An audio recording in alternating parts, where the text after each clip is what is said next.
Yes mukasi akantuolekede kyatweseewo olwaleero tugenda kwolekera pulogulaamu eŋŋanzi weewunyisa omwagalwawo oba surprise your loved one ng'ekutuusibwako n'abakyala b'omukwano Opushifa Nakawombe njagala wekanye.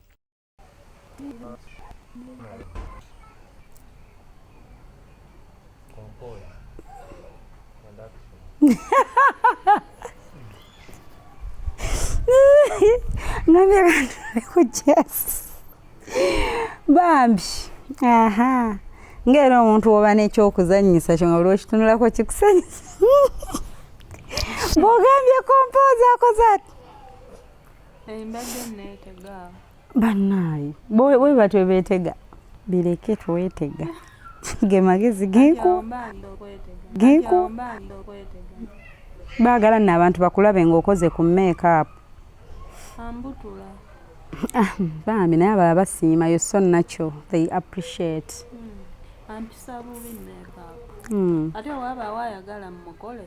ateekemu akasente okitegeera nze nange nyanyi abandagira nga ndagira ng'olikola n'ebikolo oyombe nga simukozi ng'olw'essente zogambe nti nakuwadde ssente za make-up lwaki towamukozi. Thank you. Kituufu nnyo bannange ng'oyiza emize gyange emibi walina oba egimu nagirina. Alright bannange omulungi ataba tuyingiddewo mu programu omukisa omwagala surprise your loved one. Kano leero kali exclusive.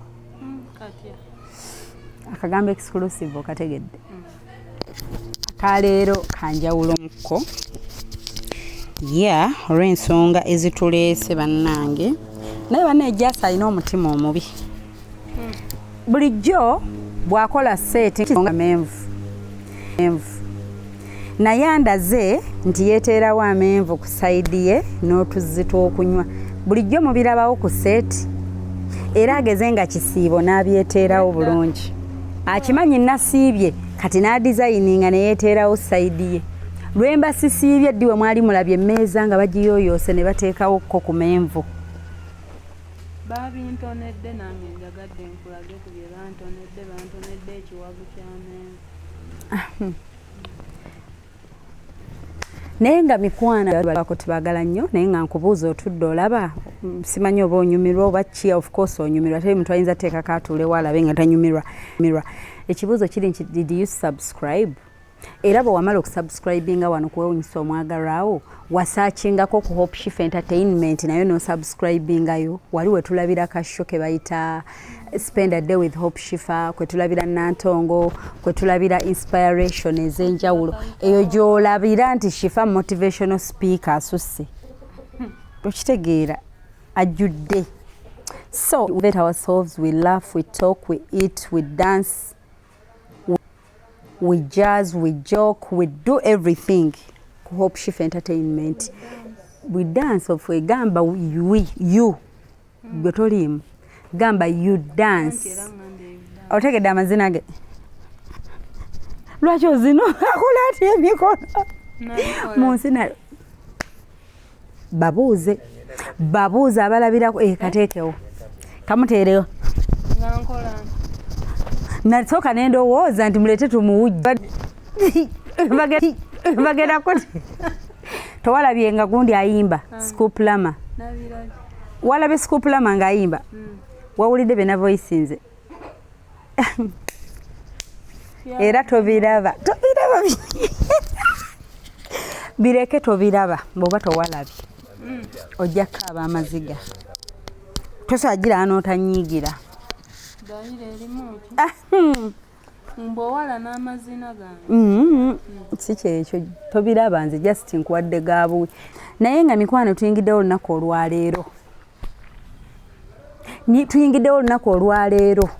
olwaleero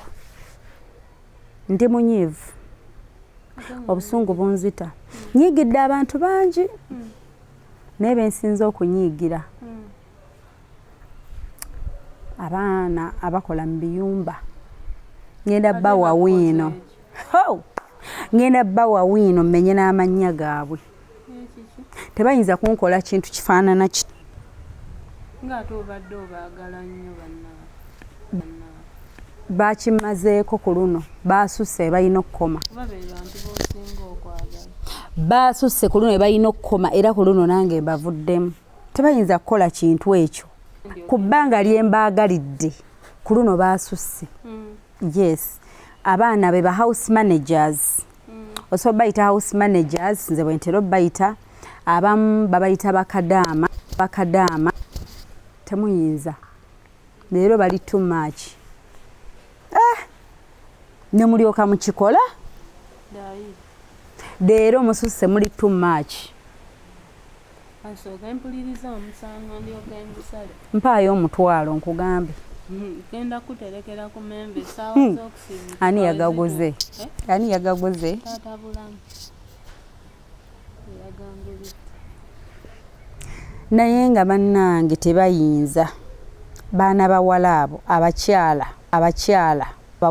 bamu bawala okitegeera waliwo ekintu omuntu kyakukola nekikusukkako nekikuyitirako leero ngenda kubyatula n'obujulizi bonna wano mbuteekewo obumu ku bbo obumu niza obutasobola buteekawo amannya naagoogera naye nga musukka muli too much. Who told you to do that to us? Ani mulimu n'abamu nga si bakadaama naye bw'oteekako minzaani yeewunzike bannange how could you ngenda bagamba kye baakoze ndi so surprised bansurprise ku luno ekintu kye baakoze bannange mbadde sikisuubira nze bampitiriddeko naye ngenda kujja mbabuulira abantu abo kuba nange njagala mukole ki munwanireko olutalo luno naye nga sinnaba kugenda mu lutalo olwo Hypex Studios bali Busaabala Road najja Nankumbi okulinaanako Beans Motel abo ebyomulembe munansonyiwa njogera nga nze ennaku eggamba ndiko n'obumansu kanze nandi bwenti naye nga Hypex Studios mubeekwate mikwano beboka beninza okurekomendingira baku bifaananyi ebirungi ku mikolo gyonna ng'oba oteekateeka mbaga oba kwanjula kyonna ky'olowooza okuba nga oteekateeka babayita Hypex Studios totunula walala togeza kutunula walala kubanga ojja kwejjusa bali ku 0789343802 oba ne basanga ku 0754192434 dama bannange bakadaama mbayise emirundi emeka giweze njagala oba giwere 10 mweyita ki mwavaawa naye nga Hosh Fashions and Bridal abeebuuza baneekifanga okubya ekipale ekyo kirungi nnyo nabagamba bambaza abagole ate nga bambaza both casual and bridal and party wear mubeekwate balina gawuni balina amagomesi balina engoye z'emishanana kwanjula zonna balina kuhingoye ez'omulembe gawuni ziri ezirina amayinja bwe gati zi snow white zi champagne zi off white zi cream kwegamba balina engoye zonna zolowooza akate batunga nez'abaana bagenda laba Little Hope ku birthday balina n'amasharuya g'abaana busharuya bw'abaana n'obukanzu bw'abaana ne kanzu z'abakulu ekanzu z'obusiraamu n'ez'emikolo gy'obuwangwa egy'okwanjula byonna gyebiri bannange naye nga Hosh Fashions mbasange ku 0702562157 kansooke mbateereyo ka vidiyo kano mukeetegereze bulungi kubanga ennaku enzita bakadaama be basinga ku lisiti naye tulinamu n'abali mu America abali e Canada n'abali e Bungereza naye nga bakadaama be bapulezidenti b'ekintu ekyo ekyantuusiddwako katukomewo musooke mugendeko mu kavidiyo kano tudde singa nze asobola okupakasa osaba omuntu olubimbi naye sisobola kulima kupakasa sisobola kati eriyo eyajja wano n'agamba birungi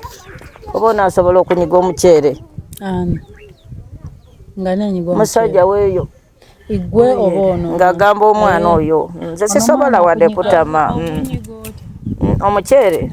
bakuula kati n'amukwasa n'amugamba nyiga bwoti kati ne bagenda nga banyiga mu binnya omwana oyo ekintu kyamulumirayo omuceere kigere kikyakulaga kintu kyamulumira eyo n'akomawo ng'ali kuwenyera bwati neŋŋamba obadde ki kintu kyo kyali mutosi tinakitegeera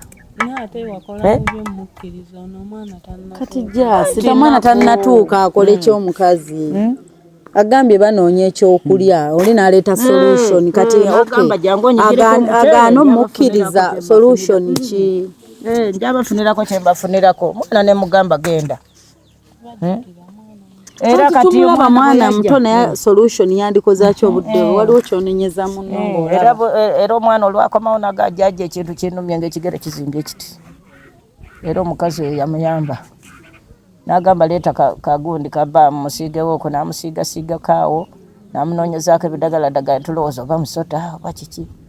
twagenda okulaba nga kikakkana nga kizimba kiti nga kitulika nakomye kuki neteekateeka kaaba kati nkaabe kuba neteekateeka kaaba bankoze ebintu bingi nga nsirika ne munsoomooza nga nsirika ne munnwanisa nga nsirika naye kati ku luno kyankutteko nnyo naye nga jas saagala muntu asonga mu bakadaama tebagambwako batukoze obulungi obutagambika nze bannange mpulira nja kubayo kayimba nga ngamba nti bakadaama bafaabo bahausi manager bwe balaba sitole ya jjajja birungi be bamu ku baasooka omutwalo 2 olaba ogwo omutwalo 2 guvaamu ekintu omanyi nti wentudde wano jasi akasente ketusonze nti kayina kye kayinza okukola akatonotono ako lwakuba abamu bansuubiza tebannaleeta kujajja birungi mwe nga mutadde ebyokusaaga ebbali omukadde ali bubi omanyi jasi nakugamba bino ebintu by'okuyamba abantu ntera kugamba ntya waliwo ekirala kyentera okugamba nti omuntu gw'onaayamba kiba kitya bankubira bangi abasaba obuyambi naye ntera okugamba ekigambo ekyo bannange ngenda goba ono bannange ngenda mutema jasi nakugamba nti tetuganye abantu bankubira ku makya lunch time olweggulo breakfast mpulira amaziga gaba omanyi okubikkula essimu ng'onoonya ba client bakuwe ku ssente naye ng'osangako maziga nenkugamba omuntu gw'onaayamba kiba kitya omuntu gw'onaayamba kiba kitya nga bamusomesanga mwalaba bannange jasi ekintu kyennyimba buli lunaku nti olumu omuntu gw'onaayamba you get the connection you feel it ne katonda alabika aba yamulonze nti ono bwe time ye shifa like n'amuleeta nga you feel it ku mutima ng'oli akikakatikako mirundi emeka nga naakalayira nti mponye kanse tolinge nange ku bizibu byange ndi bubi ogenda olaba bwe paba kati jjukira gye twali tuva okukolera ng'emirundi mingi waliwo faani wange ngamba bambi waliyo omukadde like ne ngamba nedda kambyewale sijjawulira message ezo laba bwe twatuuse swi tewalabye katonda mu direction ya jjajja birungi era nga waliwo omuntu gw'owulya nga mu butuufu buli amutoolera omutwalo 2 10 20 wallahi nga katonda ajja blessing abawo omukisa nga katonda ajja kuggulawo amakubo n'ensulo z'okufuna kwammwe kuba waliwo omuntu gw'ofiiringa nga katonda bameka abakaaba bameka abamu beŋŋambye gumiikiriza munnange nange nyina byempitamu ne bamaliriza nga banvuma alo kumaca nkukubidde ebbanga tokwata shifa konze kati nkutte shifa nsaba onnyamba osooka ompeeyo ku school fees n'ekirala nfuniraayo ku bantuuse ewa 7 nemugamba bw'ofunanga akutwala ewa 7 nange tondeko mpita naŋŋamba kisinika ki kati ontiizinga kikyogamba gwe tokonkonanga bw'oyagala n'amaliriza nga nvuma eyali akusaba obuyambi enaali lubuto enaasina omwana enaayonsa enaali lubuto n'ogamba bakwata bukwasi anyway we don't judge people leero ku kyendiko you feel the connection. Byonna mu bisazemu bye nayogedde okusooka ku bakadaama bannange mbaagala kyembadde ntegeeza wali nti bansurprise nze kyembadde ntegeeza nti bazze bakola ebirungi bingi naye bambi ku luno nadde manyi tuli mu kisiiba akasente tekalabika ebintu si byangu naye abaana bagenze ne bateeka kuli omutwalo ebiri etaano ng'oli agamba shifandi Dubai, shifandi Oman, shifandi Qatar, shifandi asimanya gondi Cairo nyina waliwo omukyala ani ali e Cairo bambi ne bujjanga kaba katono naye gwe abantu nga beegasse kati mpulira nga jjukira bambi yatuweereza kasukaali muceere so mbagambye tuyinamu n'abansi endala naye abantu batera onnyooma abaana bano bakadaama okitegeera buli omu n'avayo n'agamba nti bikadaama ate naye muneete mumanyi mugaso gwabwe mu aba bakwata obubi balina omutima ogwagaliza okitegeera so ne tubanga obudde buno wano bwe twogerera at least ko tetunnaba nnyo kuba wano omukadde asula bubi lwe tuddayo bannange mwetegeke tugenda bakwatira live tugenda kukwata live bambi tumubateereko mu nnyumba twatuyingiddeko omanyi okuyingira ewantu ne bagayingirayo ko just 2 minutes nenkola like okweyasimula nga you can fall sick bantu mmwe mbabuulire ezo engoye ez'okutte z'ogenda okyengoye gy'ayina mu bulamu ate nayo bamuwampe nangamba shifa kansooke nkabalagaako kapaati tukomewo kambalagewo kambabulireyo kiro 5 ensi za 2 ezakyadda oguleyo n'ekijanjaalo naffe tetuli bulungi twaye tulina gye tuva banange mwebale tugamba katukyame mwebalire ddala baana bange banandi bawaki banange mwebale ekifo ky'amasanyu banange ekifo ky'amasanyu banange njagala nakaaba bukaabi banange mwebale banange obaani anzigudde olwaleero obaani anzigudde olwaleero birungi muzukulu wange leero tunalyako bulungi onagenda wani wamatyansi bambi ojja kulyako n'erindazi lyomaze omwaka omwana wange banakugulirako nakaki kiki birungi mwanange mwebale maama ndiba waki banange oba nagamba nti ekintu kino nti kiri kuwunya nti kati sabuuni maama kati nange bandikuwaki banange mulabe ekintu kino nze ntya n'okugenda awali abantu baana bange n'owunya olusu omubiri gwonna ogulaba banange wena bw'olaba omuntu okankana bukankanyi n'ogamba nze banange ntya n'okusemberera awali omuntu nze nga emundaba banange nkubikulirako enviiri zino zokka nza n'okudduka fukanga ekisolo ndi awo ntya n'abantu naye banange ani aziguddewo birungi ani atuguddewo leero maama olabyewo nga mukadde nga n'engalo ze atyo zimpa ng'agamba onakkiriza okukwatako mu ngalo zange okunnuma ennaku n'enkwata we yagambire n'enjogera gye mulaba njogera ng'omukkaye sitima gwange baŋŋamba guli mu bbanga ne sente ezimutwala mu ddwaliro tazirina ebbwa ekintu omwana bamutwala gwe omanyi otandika okukola ku myaka 6 mb'ogenze noonya sente mbu weekolere school fees at 6 years olabirire ne jjajjaawo mama kyowuuka nti ekisaani anti kyemba ndowooza okitegeera ku myaka 6 mu appreciating mu abaana abato muyite abaana abato batuule balabe kyenjogera kyazimba nekitulika nekyabika kyazimba eno yonna oba kiki ekyali mutose tetwategeera nako engamba banange enako omusajja namugamba munange omwana ekintu kimulumidde muceere yagamba 2,000 ziizino 2,000 ziizino birungi omwana nakwata nemugamba mwongereko wakiri tumujjanjabemuko yagamba nja kumuwa nakati myaka 6 ng'atandise okgenda akole akole alimanyi g'omuceere agenda okukola anyiga omuceere mwana oyo namugamba genda oba naafunayo kaako okulya netugulako bakakyadde eggulo naye pozi ndi kumusindika mugundi ate yakufa. Yakolayo bbanga mmeka okufuna ebizibu? Yali akozeyo ebbanga ly'enkana? Yakola ennaku 2 bwe bukya n'ogaba bukedde bwe buziba n'ogaba buzibye bwe butyo oba mulidde oba temulidde munywa amazzi mwebake. Olwo musulira amazzi? Tusulira amazzi n'omwana ono ombuuza tusulira amazzi nga temulidde ngadde iddi twasula enjala asula bulijjo omwana ndi lwe mwasula enjala bakuna teka bakuna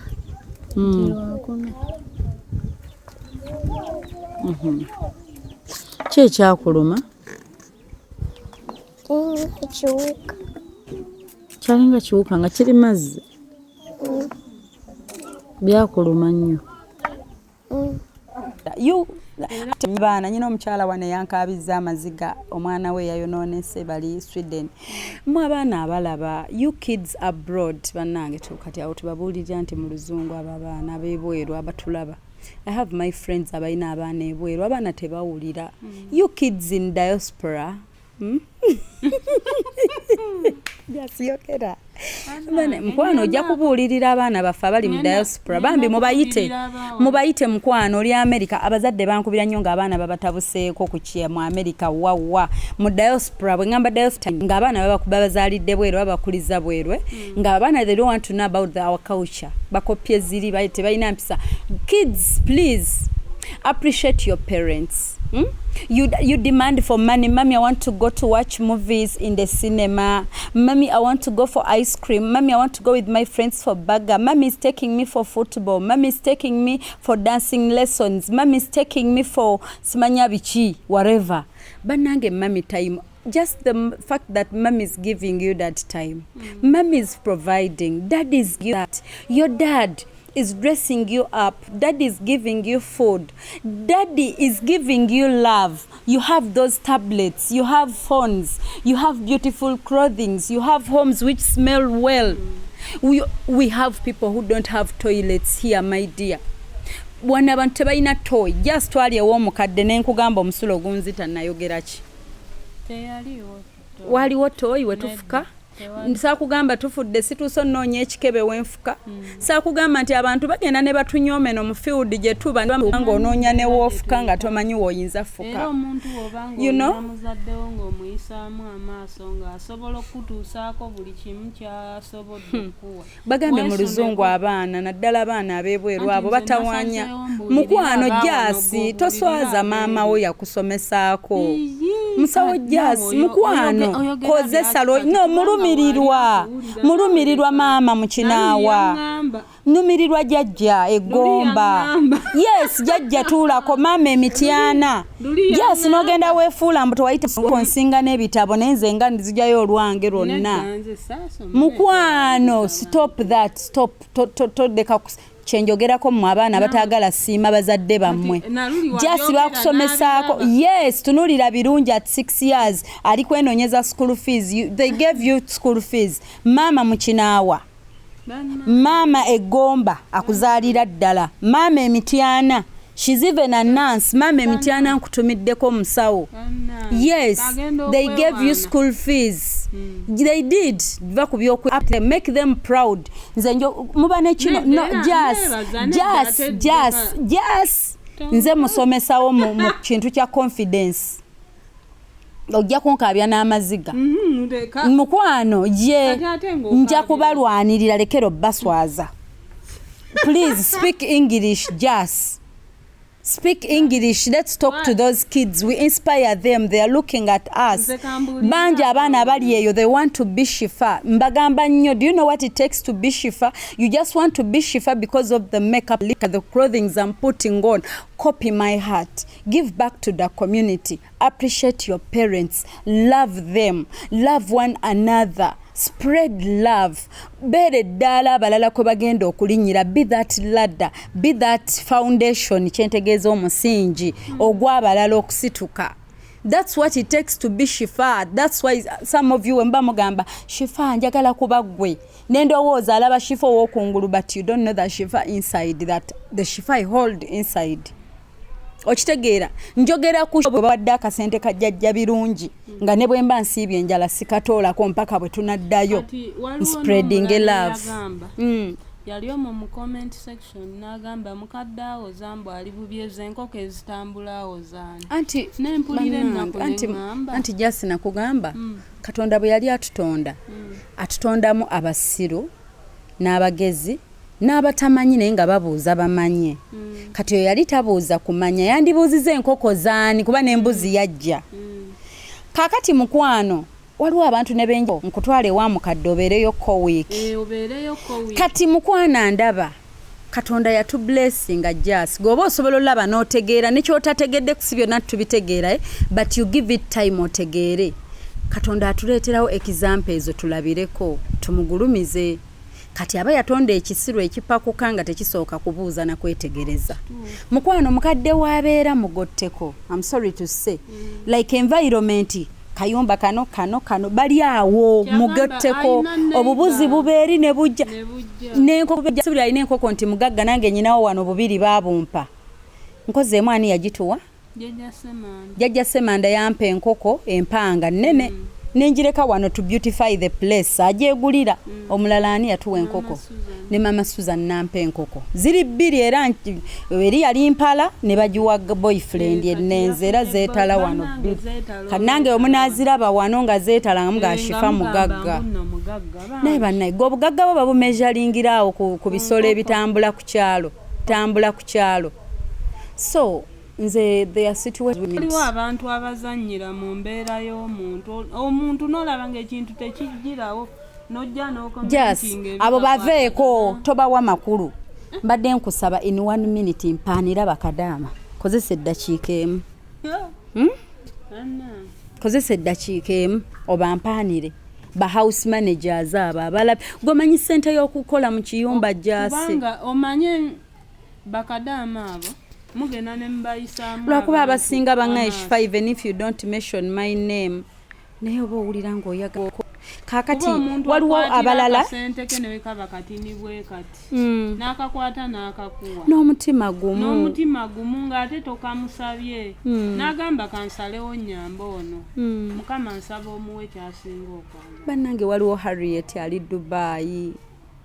Bannange Harriet e Dubai kamaama waliwo byetunulira. Nze nateekayo eyo story nga simanyi nti n'abantu banareactinga ne bankubira kasimu. Tebannaba kuba bangi tukyetaaga obuyambi. Tukyabasaba mukwana abasula nataabirabye luli kuba abamu omanyi lwaki mbeera touched. Ate bannange wali Jenny and no way. Jenny ani gwendeese wano oba nga ndaajana ku muntu n'atampa mukono. Jenny and no way. Oh God. Abasinga tebaagala kuboogera. Waliwo Patricia weebale. Ate abasinga bakyala. Omwana ayagala okusoma n'akaaba bambi ennaku yankwata. Alaba banne bagenda ku ssomero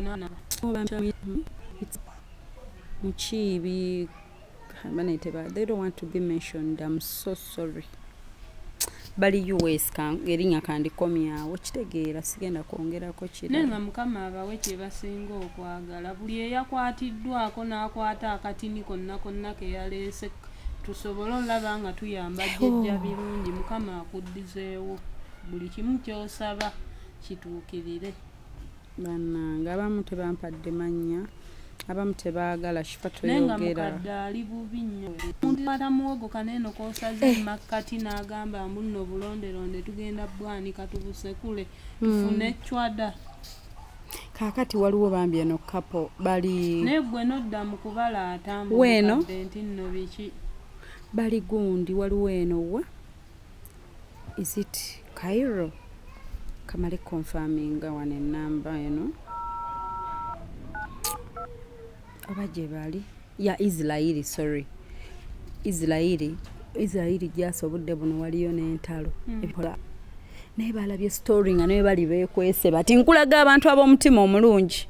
ne bagamba Shifa tuyina katono kayina kye kayinza okukola mukyala n'omwami but omwami we yaŋŋambye mukyala wange yabikoze zaituni zaituni namagga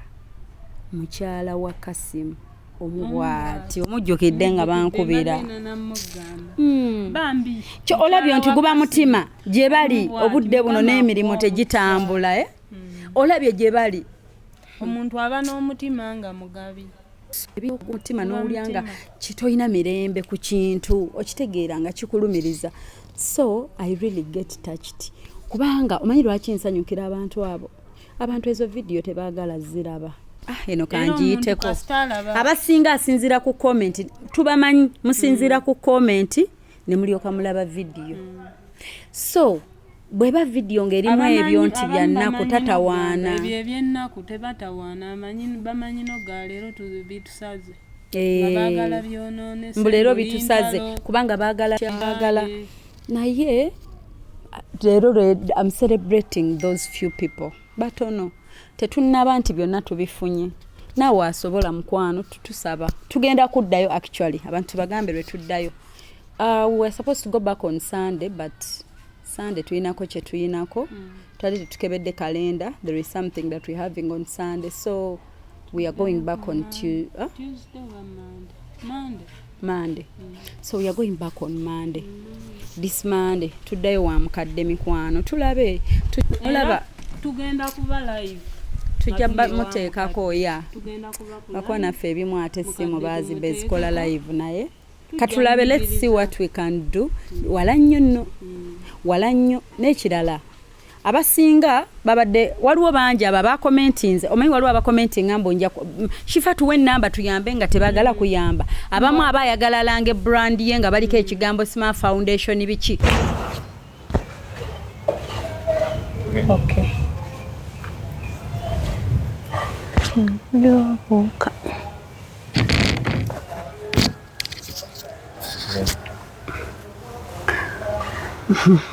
Okitegeera so omuntu na insistinga ngambaayo oba abamu baba bakiyita nti kugenda out babulwa out webalaga kati example yino mwabulwa out wolaga ogende ofirimingireko obulango bw'omwagala obulango mulekero okujjukira oli gwe walagirire wa mama Susan n'atwalayo ebigoye ebivundu okitegeera kati omuntu bwagendayo n'abawe emmere ng'erimu obuzibu ebyokulya okimanyi buzibu bwani gwe gwaba obuzibu abamulagiridde kati yatwala emizwina bwali buzibu bwani yali oyo ye yali takwagala nakwagala kirabika so omuntu ye n'agamba nandiyambye naye ndagirira ngendeyo nkwatawa simanya we move as a group nze nali simanyi nti omuntu bw'alaba abantu nga bwe bati nga bayita mu nnaku yaabwe oli ng'anoonyezaawo opportunity abantu bangi like kati n'ekirala bano bo sijja banenya ndooza nabo baabadde kale nje newe njagala kubaddamu kuba baabadde bangi bantu bangi munsabye omwana birungi ndooza naye wabalabye birungi bamutuwe musomeseze gye nsomeseza abange birungi munona nayagala dde omwana omuwala birungi naye ddala mukadde ate tubanga abamutemudde tetuganye twagala okukola ki okuyamba omwana asome nate mukadde naye kati akaana kagumirako kasula nako mu nju kanyumya nako gwayina right now okitegeera yakugamba bebaka ate ne bwe tuba tuyamba tetusobola kwagala muntu kusinga musaayi gwe okiraba so obudde buno omukadde tebalina kyakwebikka naye akaana bwe si yenkuba buli weetonyamba lowooza naye ku Monday tugenda insha Allah Monday we are going back on Monday enjute yatuuka bweti empewo ebagira ekiro tebalina kye beebikka today is Friday Saturday Sunday Monday nga mwenda engoye ze balimu kati alina engoye oba baali bazambala ze twalaba munda ebisiimuula byakuŋŋaanya mbu beebikke bati naye gwe wooli awo bannange kinziza ku baana kuba abakulu abamu tetukyasobola nnyo bakyusa mu abaana batawaanya abazadde abaana mulumya abazadde omutwe you kids banaye munyambe you interpret for them you bring pain to your moms and your dads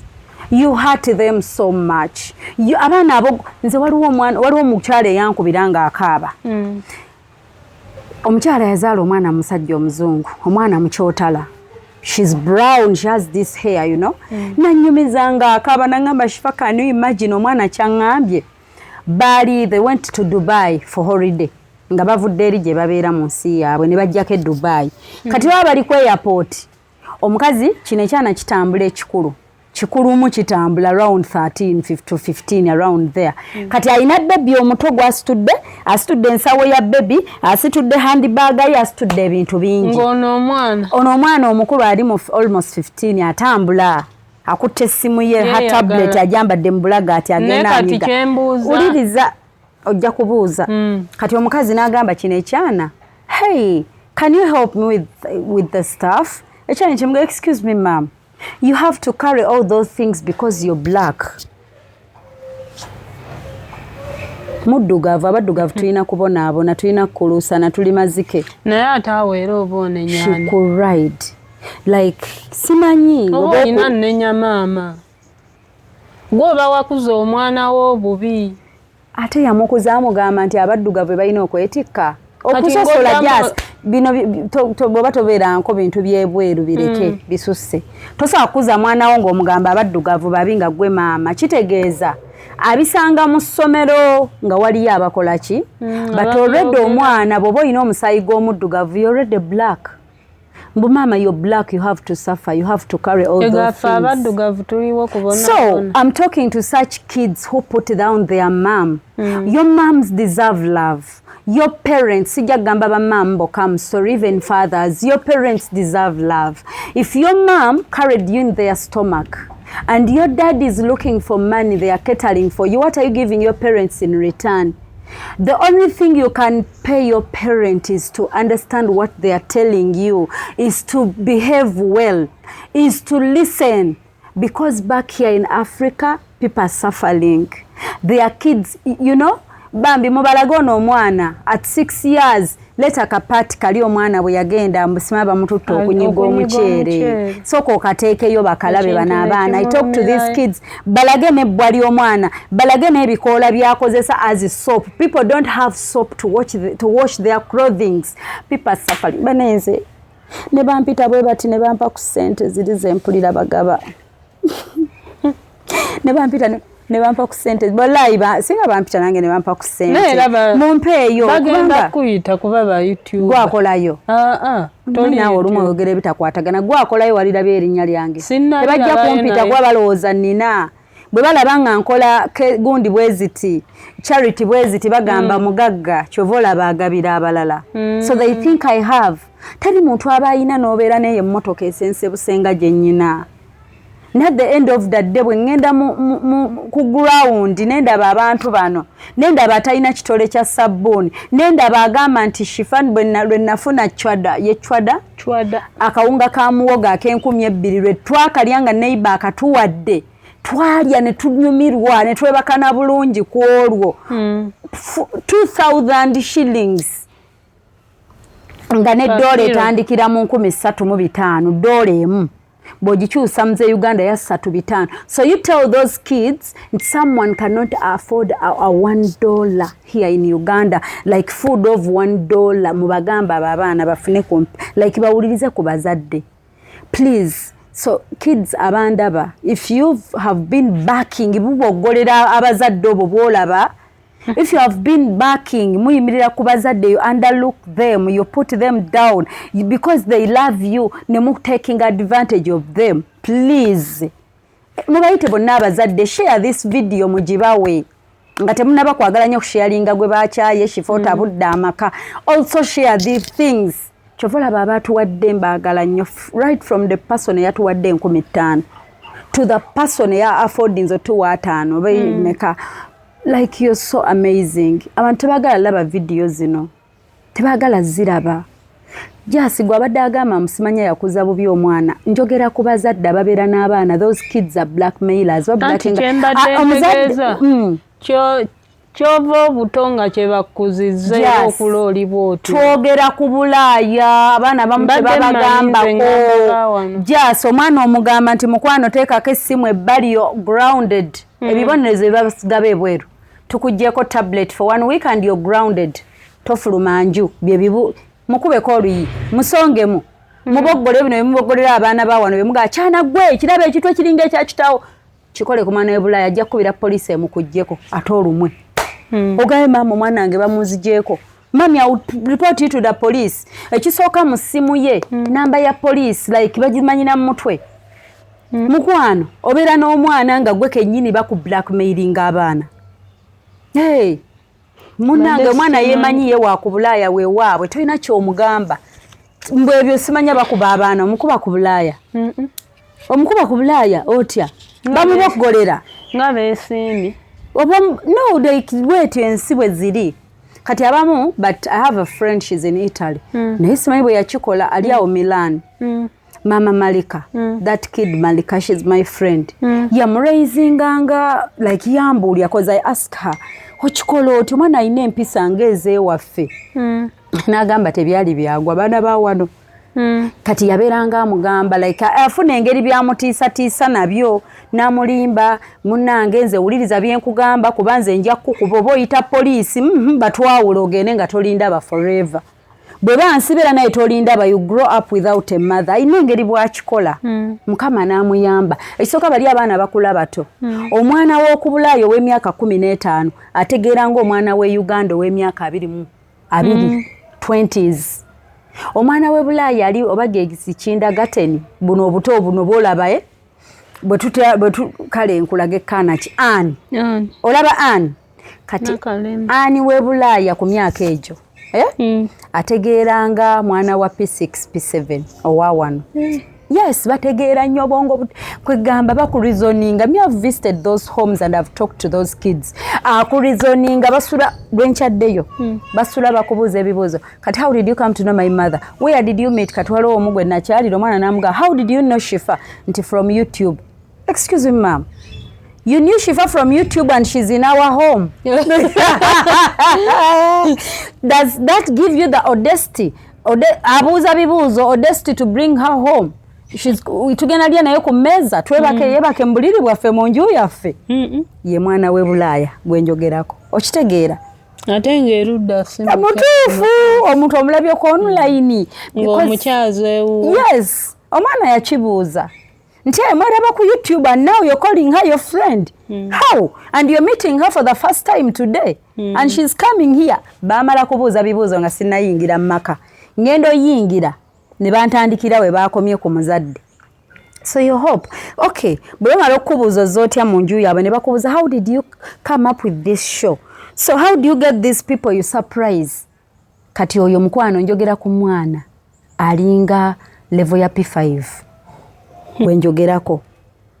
okitegeera kati abaana mubalage like nga sheno balabe birungi ono nti she's 6 she cannot baba tebakimanyi nti omwana omuto oyo asobola ntalina taabu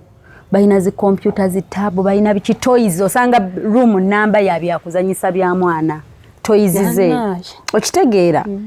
so kids I love you so much me I love kids and everyone knows I love kids because my future you're the future you're mwekitangaala you know like kati we want you to be different to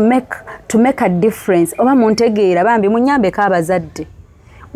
like mwe twagala mwe future yenkya so please love your parents to the fullest gwe nawe nga mwoli mukama Katonda gamba ffe bajjajja abenkya oswazizza n'abeewaka nogaana okwogerayo wadde ka how are you ngamba swazizza nze kambenkinge mamange proud gwe kubanga ogwamanyi weewaayo baswaza sirina kyembaswazizza okitegeera naye nga mikwano I think you've picked something from what I've said omanyi nze njagala nnyo mu benefitingemu bingi because mutuwa obudde tulaba bwe mba mutuwa obudde tulaba sagala kujja kwezinyazinya kokka na kwesesaasesa njagala omuntu afune reasons as to why you subscribe to my channel that's why I always say abo bebange bali sibange sinoonya nnyo nduulu nakunkubira ngalo njagala nkuleneka ODS nga akatono naye nga nkagasa nga bamanyi Shifa yani kyobulanze bwe mpulira bawololo era gwe Shifa twakubuuka twakoowa I know kyenvaliwinga ku nsi nze shifa mmanyi my worth shifa mmanyi my worth shifa mmanyi benterezeza ne byengasa dunia kyova olaba waliwo weŋŋamba mukama nontuusaako wano kyova olaba nze mu ssaala yange katonda sirimuvaamu omanye ssaala yange bweba mukama mpa bwompa njagganyirwa abalala and I've always done that mukama siinaamu wadde olunaku lwaleero wallayi nompaayo akakadde nkulayirira nja kutoolako 30% njize mu community ebbanga lyonna neebanja because mu ssaala yange nkigattamu nga nsaba katonda mu ssaala yange nkigattamu mukama mbenefitinga mu kino okuviira ddala ku muntu abeera gwembeera naye waka kuviira ddala ku muto Little Hope tufulume ennyumba tweyongereyo ku kkubo out there nebe tutamanyi nti nja bagasa era mba munsabira essaala y'okufuna mugisabire ddala kuba I want to benefit the society tosobola kuba malayo but at least nja kubaayo n'abange akitegeera nze nyina abantu abannumya omutwe jasi sooka oyogere nagambye nemmala nkwata ku ssente tugeze opportunity n'empita nejja imini opportunity nejja ne bampita mbakulu menyere ebintu bye nagambye byensookerako wagambye n'omala ofuna ssente ezo nga bazikuwadde nemmala nfunayo kasente opportunity nejja osooka kuzimbira mameno ka nnyumba kuba poloti yo weeri wagigula yes poloti ya mameno ka weeri ebuloba nani omulala akaduuka ke gaadi sooka omalize mameno ka nakyogedde ddi wakyogedde olunaku sirudde nagambye ne bampako ezo sente z'aba YouTuber ne bandikoganizinga ne bampita nkola ki ozimbirako maama ke ennyumba kuba kapoloti wakamugulira dda weekali yes n'omuteerawo n'akaduuka wakolera kuba amazzi wagamusimira dda weegali yes kati womaliza maama kodde ku gaadi omuteerewo naye ennyumba edduuka saaluuni ya mukazi we esobola ate okuyigiriza n'ab'okukyalo we bayigira nenkugamba poloti baakola ki bagisasula kikyetubulayo ekibulayo ezizimbira gundi ye neŋŋamba ekyo nkikola bukozi nga tetuzze na ku bantu kubatawaanya everyday tukole zilive owookusatu nayogeddaani owokusatu yabaddaani nga naye alina poloti nga twagigula Tendo. Yes. Ningamba however much yanyiza naye nenzifuna nkola ki omuzimbira mu kapolotike wakamugulira dda nga sinnaba kulembeza tonnaba gwe kwekulembeza kugamba mbu nno nange kansooke nze naye wasoose kufa kubaliwa ate mbyogera everyday whereby n'abantu abaninaana bamanye shifa yaani baleme kuzimba mutima kuba basobola okulaba mmwe nga tutambula tetunalya na kyamisana kati nga twali wajjajja birungi ng'olaba obusende mbumala ng'obusende mbumalamu mu nsawo nga tetunalya kitegeeza anninaanyi olina okumanya nzaani ne bw'aliba musajja ntwala kumpasa alina okumanya nzaani okitegeera bwe tujja osobola obbikwataganya otherwise abajja kunneetamwa so byensaba mukama ate bwe mba musaba musabiramu abo ate nze sisobola kufaanana n'abantu bagamba nti shifa oyogerera awo ssente zikyusa ekyo nakyo nakikugambye ne ŋŋamba kasitaki yogera ne kali ke nagambye nti nze okumanya abantu mbanja bakolera ebyandimazeemu nzonooneremu ebyo mbeere n'amalo nagambye ntya ebyandimazeemu biki ennyonyi wazirinnya dda wakyakala dda kati ki bajagala kukolera abantu so ne bampita bwe bati konna abantu nze nakeera ne ŋŋamba abamu we muba mwalaba firimu gye bayita waliwo firimu bagiyita Robin Hood nagiraba ndi mwana muto nga nsoma era nafuna ekyogiyigamu nalaba bufirimu bubiri obwanjigiriza nga when I was a kid in primary nalaba firimu esooka tatange yagireeteeka bali bagiyita Robin Hood Robin of Rocks simanya abagiraba mu nnyambe so mulimu oyo omusajja mulimu firimu eyo erimu Morgan Freeman akaana kamubuuza kalaba omusajja nga muddugavu nzijukira ne statement because I watched that film when I was a kid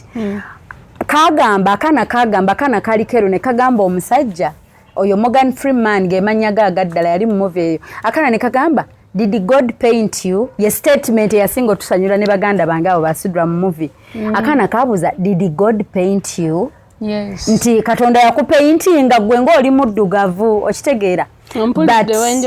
Mu movie eyo just lwaki njagala era nkuze njijjukira. Nze neetwalanga Robin Hood. Neetwalanga Prince of Thieves. Yes, Prince of Thieves. Robin Hood yabbanga ku bagagga naawe abanaabawa abatalina. So abantu bamanyi okuŋŋamba kati nga bwe bankuba ku story y'ow'ebigodo omukadde ne batuuka okugamba mbu akakadde kalina Range Rover mbuno bana ebisaati byo byoba nabyo otukaembaza ne batuuka okugamba ne bagamba mafia state wulira mbu omukadde wa state tumanya ndi state agent ne bagamba mbu omukadde oyo wa famire yange namwambazza mutuuze wali batuwe naye kati kyebayita bwe muba mumpita mubbi kale ndi Prince of Thieves mukkirize kyova olaba omuntu anyiiza bw'onkubira essimu actually kankibagambe wano onyiiza ng'oli mu America n'onkubira essimu nenkugamba akasente akalala akatono ddala kenkolera wallahi n'oyagala onjiikirize n'ogamba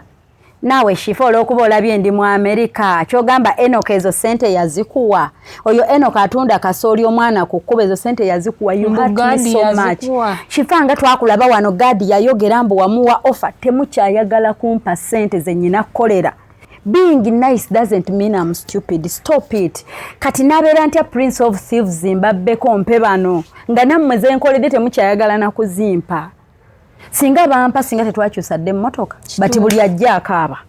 yonna bagirinze gwewo tutandika okuba nti tulina nazipangisa wali we twapakinze okugira wali ku supermarket etali eri gye neewola wali eri aba saayagadde kugamba nga tugenda kukola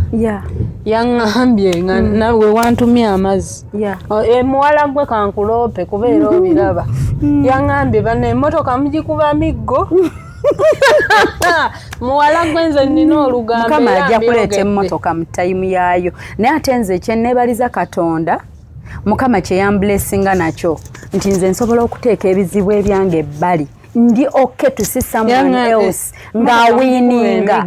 jasi nze muntu atondabyeko nenanyi nze muntu alyoka okulaba omulala awiininge nze muntu alyoke okulaba omulala bamuzimbire nga nze ndi mu muzigo Katonda nze olwanga alumanyi ekyo nkiyize nange okiyize nkiyize it is okay muleka shininge osoka nofa ku muntu omulala kyokka ate gwe kyannemeramu nakirwanisa ng'abantu bahatinze bankozesezza banzibye banzizizza ku zero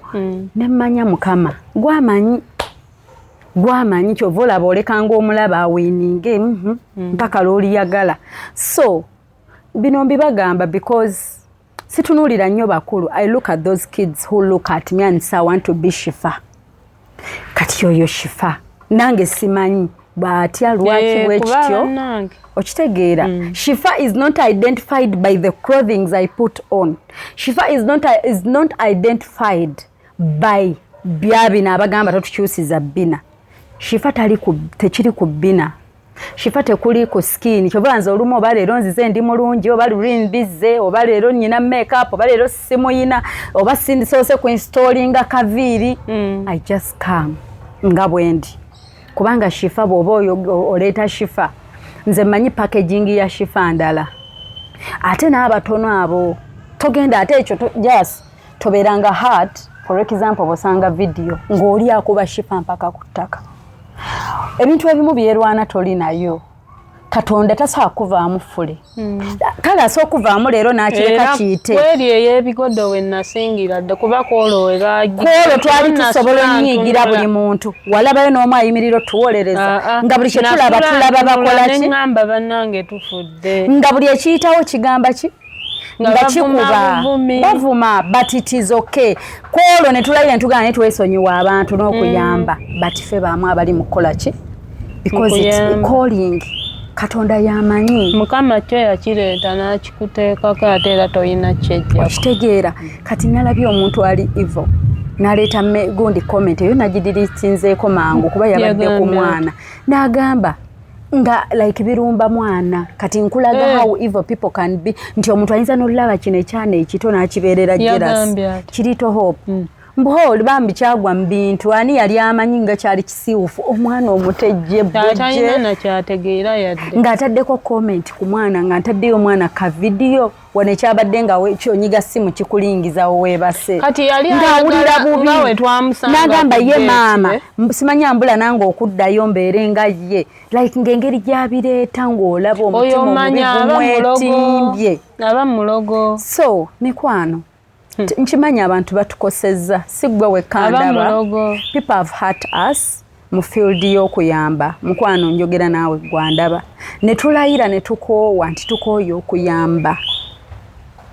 sibaleetera tendo kuba namala ne mbabuulira nabisirikira emyaka but again I ended up speaking out ku lives ezimu zentero like nga bambuuza but tekinzigyako nti wenfunira obusobozi era mujja giraba ennyumba ye nga ngimuteereddeyo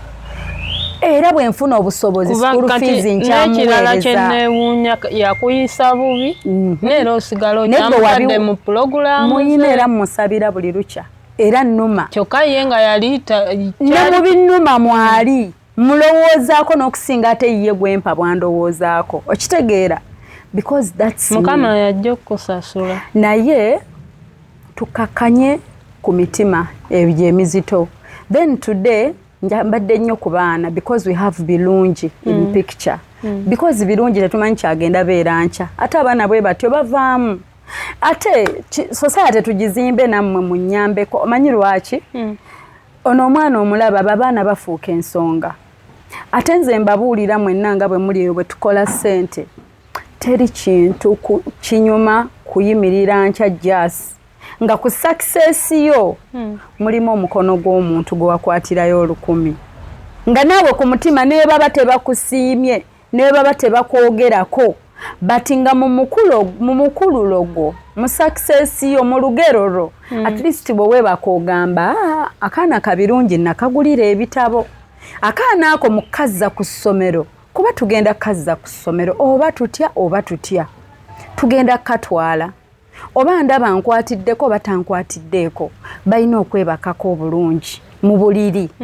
balina okwebakako mu buliri ku mufaliso nga gye tukola kinga naffe bwe twebaka balina okwebika ekyo kyomukoledde abatasobola kwerabira ebbanga lyonna paka kukula kwepaka nze jasi ne bwaba neerabidde kuba bameka bennyambye nesiddayo bameka kale n'omanya nti ono ateredde tumugjeeko engalo bameka be tutaleeta wano be bangi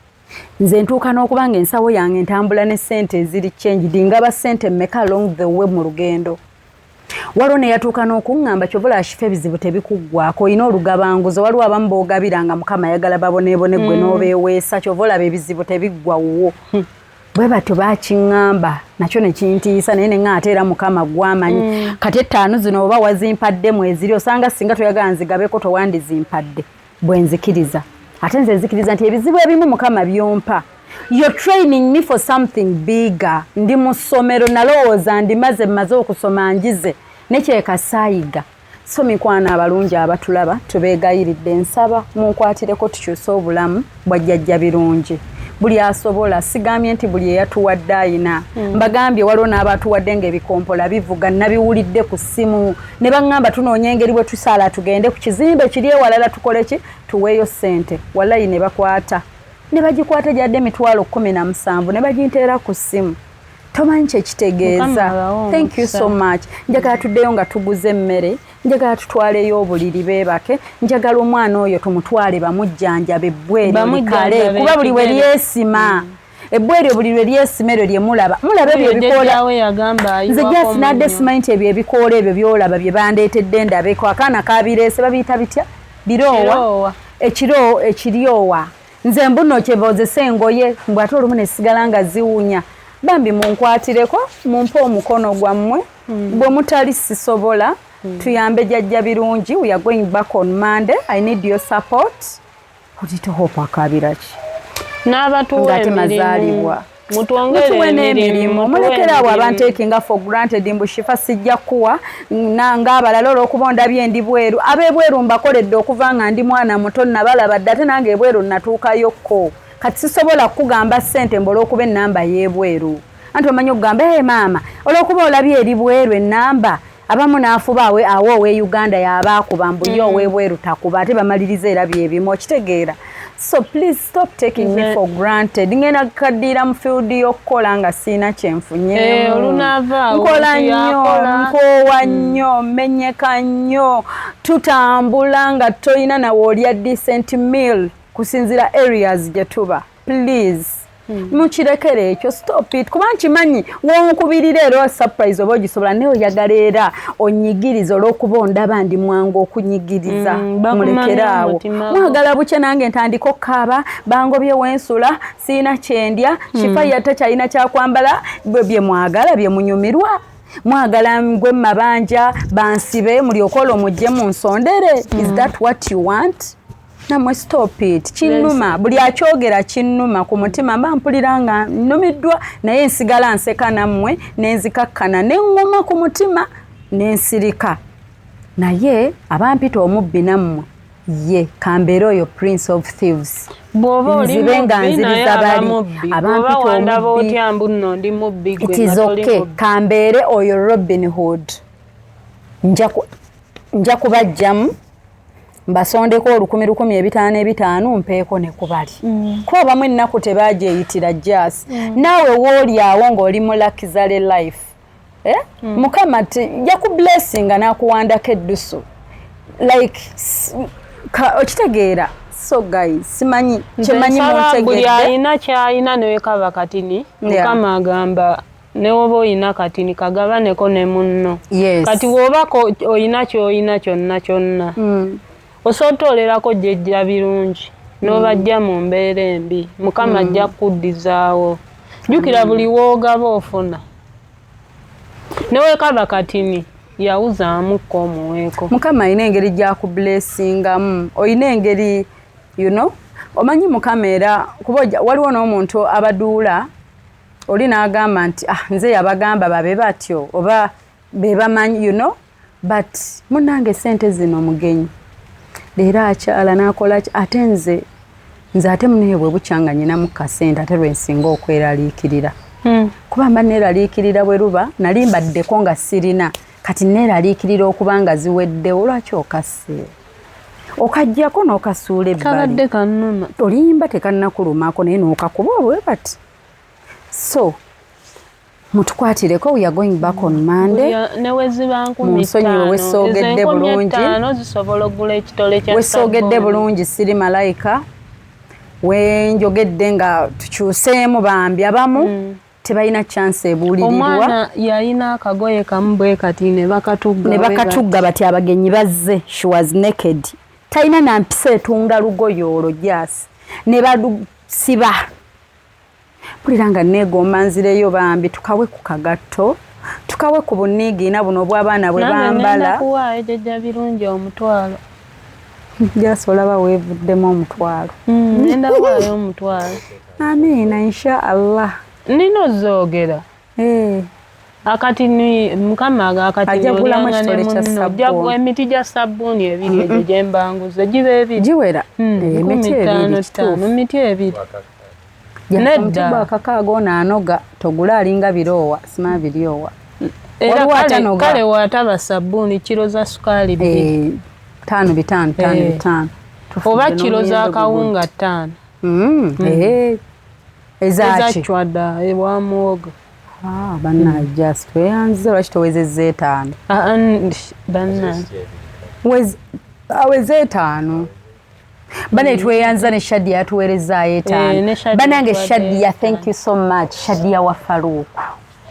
Shadia bane batimu Shadia amavivi ku ttaka mutwebalizeeko Shadia yatukubidde ng'alabye jjajja birungi n'atuweerezaayo emitwalo 5 olabye abantu wow that is amazing Shadia thank you ate nga mukazi watu yafunamu obuzibuzibu takyakola but she managed to look for 50 kenas tuweereza naye nga tweyanziza emboozi ya Shadia lwaki takyakola that is a story for another day yeah tujja banyumiza another that's a story for another day there are some issues that happened but that's a story for another day but leero tuli kujajja birungi abatuwadde nze bannange jasi tubeebaze tutya ze bannaye kanfukamire buli alina ke yatodde mukama akuddizeewo wojje ogenda kufuna ebirungi guno omwaka ogenda kuwangula buli kyokwatako as per now twafunye school fees naye omuntu akyayinza otwongerako ne tutakutawanya na mwaka gujja noganze shifa school fees ate anaakomamu eno class n'omukadde tumugulire ku buddira buli obutengi tumututte ku ssomero yes nyina okugoberera ku ssomero nfune enamba eddwaliro nyina following omusawo mu buli kimbambi naye munsobozese nange bigaana binnema nze singa sibasumbuwa singa nabikoze dda kuba nyina ne byenkolera eyo mu nzikiza nga temubirabye kati kyensaba buli ayagala omukolera mutuwa emirimu tukole kuba akasente ke mutuwa ziri ku 07 tuli ku 0702 56 21 57 tujiddamu Airtel eri baayo bambi kamera yange mwe bandabira mukwano tuyagala bandabe mulimo naawe waliwo eyaŋŋambye mbu era akalimu konkeesimba yes yakulabye basala ampayiriza yakulabye so tuli ku 0702 56 21 57 enamba ya Airtel njiddamu Airtel eri 0702 56 2157 MTN eri 0782 10 15 69 njiddamu eri 0782 10 15 69 enamba zombi zireeta nakawombe shifa mwewale abantu abamu n'ekirala tukyogerako basalamu vidiyo zaffe ne bamala ne baziripostinga nga bataddeko enamba zaabwe waliwo eyafolinze victim like there is someone yaweereza sente wrongly $10 zabadde za birungi $10 kyabadde kya birungi oli yazisindikidde bali aba TikTok abasalamu aba TikTok abasalamu waka waffe bapostinga namba zaabwe instead of our numbers they cover our numbers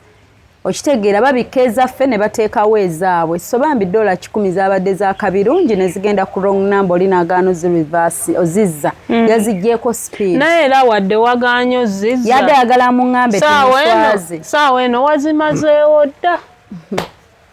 ate nno okimanyi sente egenda bwetyo wagala okwetegekera ebikolimo in future mukaabe muwayirize abalogo ku mbeera y'omwana oli gy'alimu ne mukama era yakutaddeko dda omusango nze nkubuulira tosobola kulya akasente k'oyo omwana n'oba n'emirembe mu mbeera gy'obalabamu bannange tugenda kuddayo inshaallah nsaba mukama newe tunaatuukayo katonda atusobozese mukama we call upon you God please we need your help tusaba mukama atusobozese bambi tubeekoko ketukola mu bulamu bw'omukadde oyo tubeeko engeri bane mmwe tukole ebintu bino kale omuntu ajja gamba shifa tufuniramuwa kale nze waliwo weŋŋamba kale mukama bwe ziba nze essaala ezange toziwulira kale kanfune essaala za Little Hope kale kanfune essaala za birungi reste ye birungi reste kale kanfune essaala za jjajja kale kanfune essaala za jjajja Semanda namuddu malita jjajja ye namuddu mariza yes kale tubeerawo naawe mu nsi ng'olina abantu abalanga balina reasons lwaki bakusabira nga essaala ezo bwe zeegatta zirwanisa omulabe kyobula abantu mumanyi okugamba shifa oli blessed wabaza emikisa egyo tegiva mu bbanga these are the little small things that we do obuntu obutono obwo bwe tukola obwo butulwanira gye tutaba abantu abatulwanira eyo abatusabira like kale bangi nnyo mujja ne mukaaba nze abamu mmanyi n'okukaaba ebizibu nga mukaabya kajanja olina gashifa nalina sente zonna zaggwa olwowaziina watasaabula mbwani wabeerera waani ani gwe wagulira kamerero wazirina kitegeeza ffe ne bwe tufuna ebizibu tulina bangi abagenda otukaabirako lwa nsonga bakimanyi nti akasente kange kagenda naye mugasa akasente kange kagula ekitabo kagula penso kagula peeni kagula kamere kagula engoye kalina gwe kasasulira rent okitegeera so tubaagala nnyo mikwano thank you so much nkimanyi nti gye bali abantu abagenda otutegeera era abatutegedde mu vidiyo eno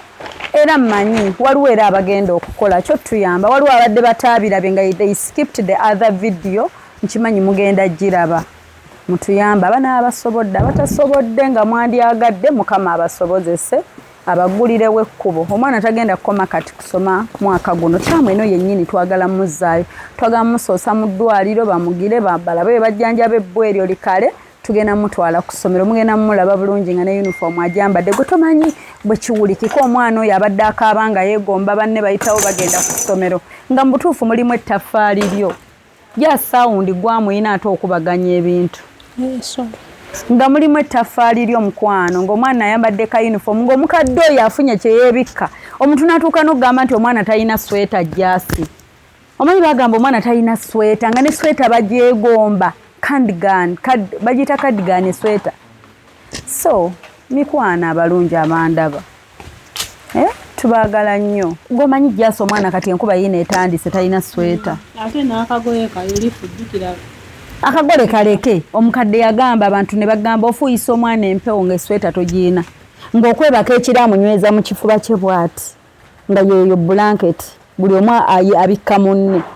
so ababadde baagala saabayambye nti omwana mubawe tuba tetukoze tekijja okumuggyako mukadde akaana ako tukayambire gye kali ne mukadde agumira ku mwana oyo so mbaagala nnyo abalungi thank you so much I continue appreciating bannange nizo obasoogedde linnya lyo naye essaala ejja kutuukako teri kintu bwenkeera buli ku makya na kiro nensabira abantu abalina omutima omulungi ogwagala abalala basimayiringe mukama mwenna mbateeka musaala mwenna mikwano kubanga mugasa eggwanga katonda byabawa mugasa abalala ate nga kyekyo ne katonda kyayagala you benefit others muganya mutaasa abalala so tubaagala nnyo thank you so much mukama abampeera omukisa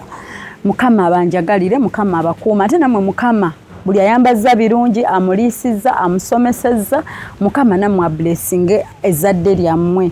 mukama blessinge abaana bammwe baleme kujula mukama abagulirewo emikisa abagulirewo enzigi olwa birungi by'abazadde baabwe bamaama baabwe bannange tubaagala nnyo thank you so much mwe bale kutulaba mwe bale kutwagala mugende musubscribinge ku Hope Chief Entertainment ye YouTube channel yaffe endala ne wano musubscribinge ku Wewunyisa Omwagala surprise your loved one tetukoma ku surprises but we reach out to the community. Thank you so much. With you we conquer, with you we can conquer. Mwewe muli tusobola conqueringa. Then ngamba sibula nabadde mbagamba the second movie I watched when I was a kid bakaita Pay It Forward. That movie Pay It Forward nayo najiraba nga ndi muto my dad brought it at home nti omuntu waliwo yayamba omuntu but oli teyazza buyambi eri yayamba but yagenda paying forward omutima ogwo omulungi kindness yoyo omuntu yagenda gipaying forward ngoyamba abantu basatu.